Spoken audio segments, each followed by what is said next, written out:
आज हम बात करने वाले हैं देने के सिद्धांत के बारे में।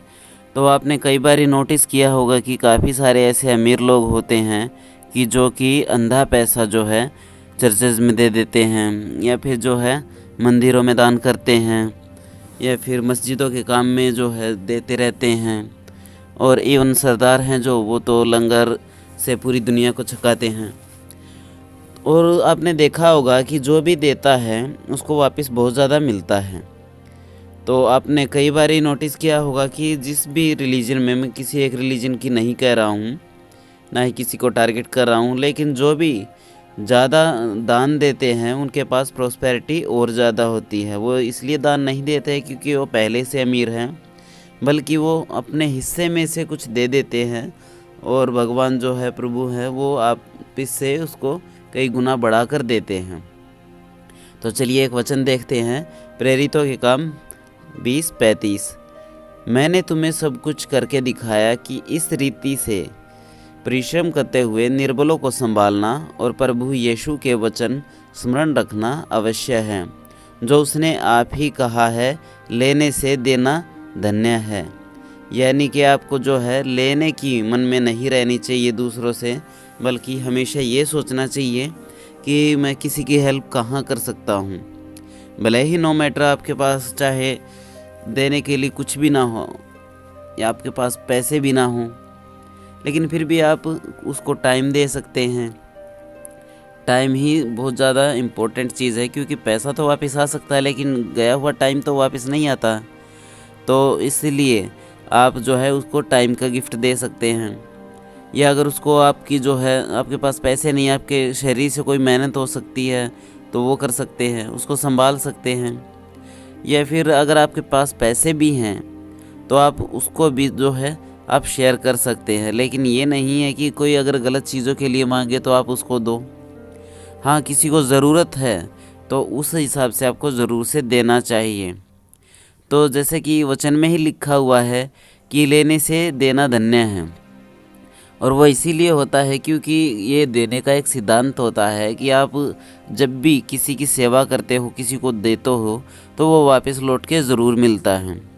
और ये दोनों चीज़ों में अप्लाई होता है। अगर आप किसी को गाली दोगे तो सामने से भी गाली पड़नी है। अगर आप किसी की हेल्प करोगे तो कभी ना कभी वो भी लाइफ में आपकी हेल्प ही करेगा, है ना।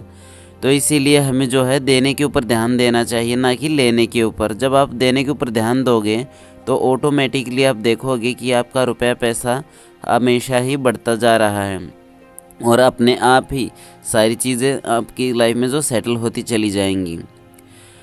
तो काफ़ी सारे लोगों को ये चीज़ें नहीं पता होती हैं। तो जब भी आप देते हो उससे एक चीज़ और होती है, आप अपना जो है स्वार्थी जो जीवन होता है उससे कहीं ना कहीं कटने लग जाते हो। अगर आप सोचो कि मैं किसी को दूंगा तो आप कितनी खुशी महसूस करते हो। अब कभी किसी भूखे को खिला के देखो, आपको प्राउड फील होगा कि हाँ, मैंने कुछ अच्छा किया है आज। मन में ये तो आएगा ही कि चलो मैंने किसी का भला करा। तो वैसे ही आपको जो है अंदर से इतनी ज़्यादा खुशी मिलती है, और वो खुशी जो है आपकी डेली लाइफ की परेशानियां हैं, दुख तकलीफ़ है, उनसे वो काफ़ी ऊपर हो जाती है। जब आप ऐसे काम करते रहो, चाहे छोटे पैमाने पर करो, लेकिन चाहे 20-30 रुपये किसी को कुछ खिला दिया, भिखारी को कुछ दे दिया, तो आप ऐसा करते रहोगे ना, तो आपका मन जो है वो खुश होता रहेगा। हाँ, इसका मतलब ये बिल्कुल नहीं है कि जो आप अपने फ्रेंड्स को जिनके पास पैसे हैं उनको पकड़ पकड़ के खिलाओ, पार्टी दो। तो वो चीज़ मैं नहीं कह रहा हूँ, मैं उसकी कह रहा हूँ जिसको वाकई में ज़रूरत है, चाहे वो पैसों की हो, चाहे वो आपके इमोशनल सपोर्ट की हो। यानी कि अगर आप कोई भी दुखी है तो उससे बात तो कर ही सकते हो, उसको समझा तो सकते ही हो। तो जब आप ऐसा करोगे ना तो आपका मन भी खुश होना स्टार्ट हो जाएगा। जब आप खुश रहोगे तो आपके पास आसपास में जितने लोग हैं आप उनको भी खुश रख सकते हो। अब आपने नोटिस किया होगा कि कई बार जो आप काम से वापस घर जाते हो, काम की कोई परेशानी है, वो अपनी वाइफ के साथ में डिस्कस करोगे तो वो उसका कोई सोल्यूशन वगैरह कुछ बताएगी तो आप उसके ऊपर चिढ़ जाओगे, क्योंकि आप पहले से ही चिढ़े हुए हो। अगर आप देना सीखते हो, दूसरों को माफ़ करना सीखते हो, जैसा कि वचन भी कहता है कि हे पिता, इन्हें नहीं पता कि ये क्या कर रहे हैं, इन्हें आप माफ़ कर दो। तो जब क्रूसीफाई हो रहे थे यीशु, उन्होंने कहा था। अब ये सोच के देखो ना कि जब यीशु अपने दुश्मनों को माफ़ करते हैं तो क्या आप नहीं कर सकते हैं। तो उसके अलावा हम एक वचन और देखते हैं बाइबल में से, जो है प्रेरितों के काम 20:35 में। ये वचन कहता है कि मैंने तुम्हें सब कुछ करके दिखाया, किस रीति से परिश्रम करते हुए निर्बलों को संभालना और प्रभु यीशु के वचन स्मरण रखना अवश्य है। जो आपने ही कहा, लेने से देना धन्य है। अब आप एक चीज़ नोटिस कर रहे होंगे कि ये वचन मैंने जो है दोबारा से बोला है। तो इसके पीछे एक रीज़न ये होता है, जब तक कोई चीज़ अगर बार बार अपने मुंह से ना कही जाए तब वो आपके प्राण में, आपके अंदर नहीं उतरती है। जब वो आपके अंदर उतरती है, आपका दिल भर जाता है और तब आप जो भी मुंह से कहते हो वही चीज़ें आपकी लाइफ में इम्प्लीमेंट होना स्टार्ट हो जाती हैं। इसीलिए घोषणाएं जो है हमें हर रोज़ और लगातार और बार बार करती रहना चाहिए। तो इस वचन में क्या कहता है कि कितना अद्भुत होता है कि देना, है ना। तो अगर आपको कोई कुछ दे तो वो खुशी तो मिलेगी, लेकिन जब आप किसी दूसरे को कुछ दो तो आप अंदर से कितने खुश होते हो। तो हम एक ऐसे संस्कार में जो है रह रहे हैं जहाँ सबको जो है कुछ ना कुछ पाने की ही सनक रहती है। अब मुझे ये मिल जाए, मुझे वो मिल जाए, दूसरे से इतने पैसे ले लूँ या उसका फ़ायदा उठा लूँ या अपना कैसे जो है पैसा बढ़ा लूँ। तो मतलब मैटर यही है कि सब पीछे लगे हुए हैं एक दूसरे के कि भाई मुझे दो, मुझे दो, मुझे दो।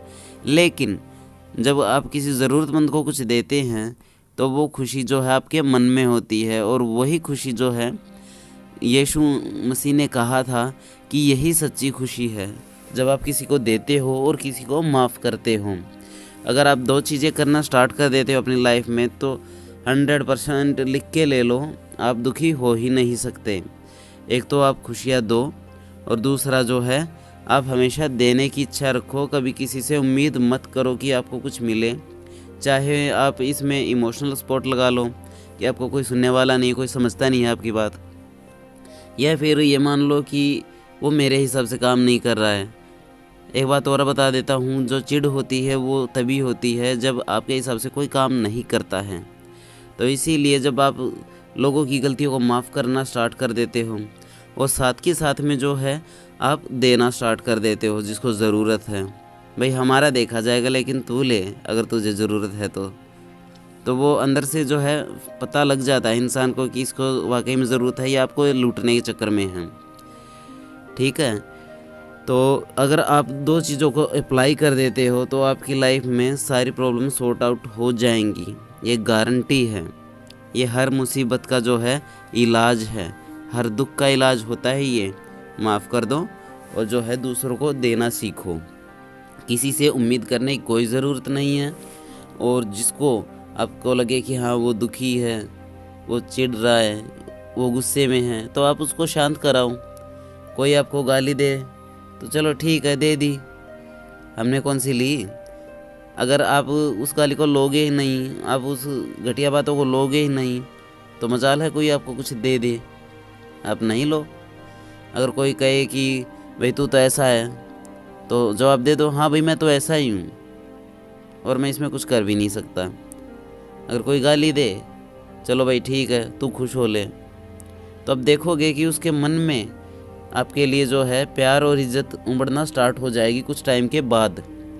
क्योंकि जब तक इंसान गुस्से में रहता है या उस प्रॉब्लम में रहता है तब तक उसका ध्यान वहाँ नहीं जाएगा। जैसे ही वो खुश होना स्टार्ट होता है वो ऑटोमेटिकली आपसे माफ़ी मांगना भी स्टार्ट कर देगा, ये भी गारंटी है। तो आई होप आपको ये वचन जो है कुछ क्लियर कर पाए होंगे। तो आपके लिए एक प्रार्थना और कर लेते हैं छोटी सी, और मेरे लिए भी ये प्रार्थना है। तो परमेश्वर, मैं जानता हूँ और जानती हूँ कि सच्ची खुशी केवल देने से आती है, प्राप्त करने से नहीं आती है।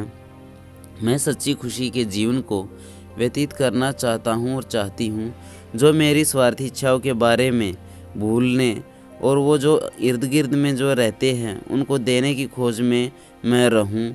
आपसे यही प्रार्थना है, और आप भले पिता हैं आप मन के भेदों को समझते हो और हमारी प्रार्थनाओं के उत्तर भी देते हो।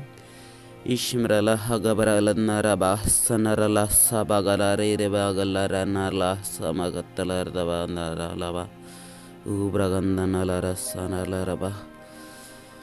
और यीशु मसीह के नाम में इस प्रार्थना को सुनने के लिए धन्यवाद। धन्यवाद तेरा पिता, कोटि कोटि धन्यवाद। आमीन आमीन।